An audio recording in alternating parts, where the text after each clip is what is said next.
Cricket ಜಗತ್ತಿನ interesting ಸುದ್ದಿಗಳನ್ನು quick ಆಗಿ ಹೇಳ್ತೇನೆ ಕ್ರಿಕೆಟ್ ರೌಂಡ್ ಅಪ್ ನಲ್ಲಿ. ನಾನು ಶಾಂತ. ನೀವು ಸುದ್ದಿಯಾರದ ಸಬ್ಸ್ಕ್ರೈಬರ್ ಆಗೋದಕ್ಕೆ ಮರಿಬೇಡಿ. ಕಿಂಗ್ ಕೊಹ್ಲಿ ಜನವರಿ 30ರಿಂದ ರಣಜಿ ಆಡೋಕೆ ಕಣಕ್ಕಿಳಿಯಲಿದ್ದಾರೆ. ಕುತ್ತಿಗೆ ನೋವಿನಿಂದಾಗಿ ಜನವರಿ 23ರಂದು ರಾಜ್ಕೋಟ್ನಲ್ಲಿ ಪ್ರಾರಂಭವಾಗುವಂತ ಸೌರಾಷ್ಟ್ರ ವಿರುದ್ಧದ ಪಂದ್ಯದಲ್ಲಿ ಕೊಹ್ಲಿ ಕಣಕ್ಕಿಳಿತಾ ಇಲ್ಲ. ಆದರೆ ರಣಜಿ ಟ್ರೋಫಿಯ ತಂಡದ ಕೊನೆಯ ಲೀಗ್ ಪಂದ್ಯಕ್ಕೆ ಲಭ್ಯವಿರುವುದಾಗಿ ಸ್ವತಃ ವಿರಾಟ್ ಕೊಹ್ಲಿಯೇ ದೆಹಲಿ ಮತ್ತು ಜಿಲ್ಲಾ ಕ್ರಿಕೆಟ್ ಸಂಸ್ಥೆಗೆ ತಿಳಿಸಿದ್ದಾರೆ. ಈ ಮೂಲಕ 12 ವರ್ಷಗಳ ಬಳಿಕ ರಣಜಿಗೆ ಆಡಲಿದ್ದಾರೆ king Kohli. Rishabh Pant Lucknow super giants ತಂಡದ ನಾಯಕನಾಗಿ ಆಯ್ಕೆಯಾಗಿದ್ದಾರೆ. ಇದರ ಜೊತೆಗೆ ಮತ್ತೊಂದು ಬಿಗ್ ಅಪ್ಡೇಟ್ ಹೊರಬಿದ್ದಿದೆ. ಲಕ್ನೋ ತಂಡದಲ್ಲಿ ಪಂತ್ ಅವರನ್ನ ಆರಂಭಿಕನಾಗಿ ಕಣಕ್ಕಿಳಿಸಲಿದ್ದಾರೆ. ಇದನ್ನ ಖುದ್ದು ರಿಷಬ್ ಪಂತ್ ಅವರೇ ಖಚಿತಪಡಿಸಿದ್ದಾರೆ. ಐಪಿಎಲ್ನಲ್ಲಿ ಎಲ್ಎಸ್ಜಿ ತಂಡದ 4ನೇ ನಾಯಕನಾಗಿ ಸೆಲೆಕ್ಟ್ ಆಗಿದ್ದಾರೆ ರಿಷಬ್ ಪಂತ್.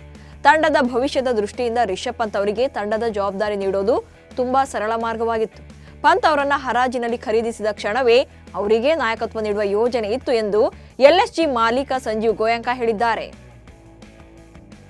ಅತ್ತ ಎಲ್ಎಸ್ಜಿ ಮಾಲೀಕ ಸಂಜೀವ್ ಗೋಯಂಕಾ ಕನ್ನಡಿಗ ಕೆಎಲ್ ರಾಹುಲ್ ಅವರನ್ನ ಟಾರ್ಗೆಟ್ ಮಾಡಿಯೇ ಪಂತ್ಗೆ ಪಟ್ಟ ಕಟ್ಟಿದ್ದಾರೆ ಎನ್ನಲಾಗ್ತಿದೆ.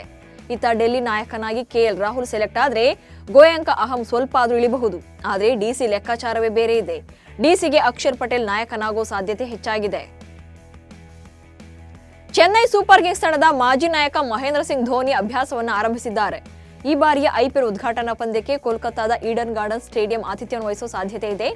ಐಪಿಎಲ್ ಆರಂಭಕ್ಕೆ ಇನ್ನೂ 2 ತಿಂಗಳಿದ್ದು ಅದಕ್ಕೂ ಮುನ್ನವೇ ಧೋನಿ ಟೂರ್ನಿಗಾಗಿ ತಯಾರಿಗಳನ್ನು ಆರಂಭಿಸಿದ್ದಾರೆ. ಧೋನಿ ಬ್ಯಾಟಿಂಗ್ ಅಭ್ಯಾಸ ನಡೆಸ್ತಾ ಇರುವಂತಹ ಫೋಟೋ ಸೋಷಿಯಲ್ ಮೀಡಿಯಾದಲ್ಲಿ ವೈರಲ್ ಆಗ್ತಿದೆ.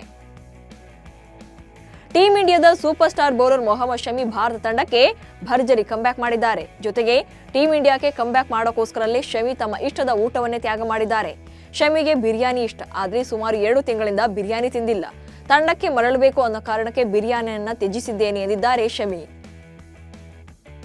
ಆರ್ಸಿಬಿಯಿಂದ ಹೊರಬಿದ್ದ ಬಳಿಕ ಗ್ಲೆನ್ ಮ್ಯಾಕ್ಸ್ವೆಲ್ ಸಿಡಿಲಬ್ಬರದ ಬ್ಯಾಟಿಂಗ್ ಮುಂದುವರಿಸಿದ್ದಾರೆ. ಇದೀಗ ಫಾರ್ಮ್ ಕಂಡುಕೊಂಡಿರುವಂತಹ ಗ್ಲೆನ್ ಮ್ಯಾಕ್ಸ್ವೆಲ್ ಬಿಗ್ ಬ್ಯಾಶ್ ಲೀಗ್ನಲ್ಲಿ ಸಂಚಲನ ಸೃಷ್ಟಿಸಿದ್ದಾರೆ. ಈ ಬಾರಿಯ ಬಿಗ್ ಬ್ಯಾಶ್ ಲೀಗ್ನಲ್ಲಿ ಈವರೆಗೆ 8 ಇನ್ನಿಂಗ್ಸ್ ಆಡಿರುವಂತಹ ಮ್ಯಾಕ್ಸ್ವೆಲ್ 297 ರನ್ಗಳನ್ನು ಕಲೆ ಹಾಕಿದ್ದಾರೆ. ಅದು ಕೂಡ ಕೇವಲ 153 ಎಸೆತಗಳಲ್ಲಿ. ಮ್ಯಾಕ್ಸಿ ಬ್ಯಾಟಿಂಗ್ ಸ್ಟೈಲ್ಗೆ ಪಂಜಾಬ್ ಕಿಂಗ್ಸ್ ಫ್ರಾಂಚೈಸಿ ಫುಲ್ ಖುಷಿಯಾಗಿದೆ. ಭಾವಿ ಪತ್ನಿಯ ಆಸೆಯಂತೆ ರಿಂಕು ಸಿಂಗ್ ಐಷಾರಾಮಿ ಮನೆಯನ್ನ ಖರೀದಿ ಮಾಡಿದ್ದಾರೆ. ಟೀಂ ಇಂಡಿಯಾ ಕ್ರಿಕೆಟಿಗ ರಿಂಕು ಸಿಂಗ್ ಅವರು ಸಮಾಜವಾದಿ ಪಕ್ಷದ ನಾಯಕಿ ಪ್ರಿಯಾ ಸರೋಜ್ ಅವರನ್ನ ಮದುವೆಯಾಗಲಿದ್ದಾರೆ. 1 ವರ್ಷದ ಪರಿಚಯದ ನಂತರ ಈ ಮದುವೆ ನಿಶ್ಚಯವಾಗಿದೆ. ರಿಂಕು ಅವರು ಪ್ರಿಯಾ ಅವರ ಆಸೆಯಂತೆ ಅಲಿಗಢದಲ್ಲಿ 3.5 ಕೋಟಿ ರೂಪಾಯಿಗೆ ಮನೆಯನ್ನ ಖರೀದಿ ಮಾಡಿದ್ದಾರೆ.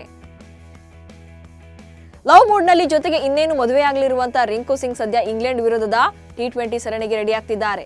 ರಿಂಕು ಸಿಂಗ್ ಅವರು ತಮ್ಮ ತಂದೆ ಕಂಚದ್ ಸಿಂಗ್ ಅವರಿಗೆ ಬರೋಬ್ಬರಿ 3,19,000 ಮೌಲ್ಯದ ಕವಾಸಕಿ ನಿಂಜಾ ಬೈಕ್ ಅನ್ನು ಉಡುಗೊರೆಯಾಗಿ ನೀಡಿದ್ದಾರೆ.